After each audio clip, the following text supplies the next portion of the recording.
바이든 당선인은 펜실베이니아 필라델피아에 있는 한국전 참전 기념비를 찾아서 헌화했습니다. 당선되고 여러 차례 기자회견은 했지만 차기 대통령으로서 사실상 첫 공식 행보입니다. 국가보훈처의 발표에 따르면 6.25 전쟁 기간 한반도에서 미군 3만여 명이 전사했습니다.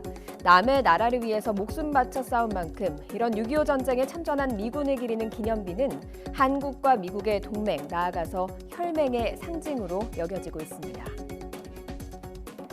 워싱턴 DC에 있는 한국전 참전 기념비입니다.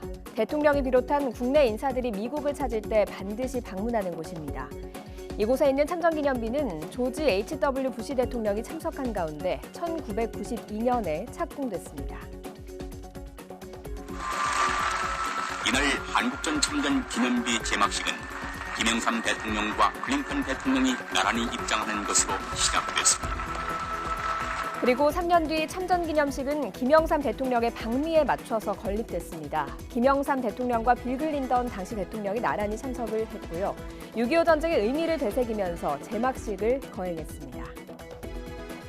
역대 미국 대통령은 어땠을까요? 한국 전쟁과 관련된 굵직한 기념일마다 참전 기념비를 방문했습니다. 하지만 미국 우선주의를 내세운 트럼프 대통령의 헌화는 구설이 많았습니다. 2003년 조지 W. 부시 대통령은 정전 50주년을 기념해 참전 기념비를 방문했고요.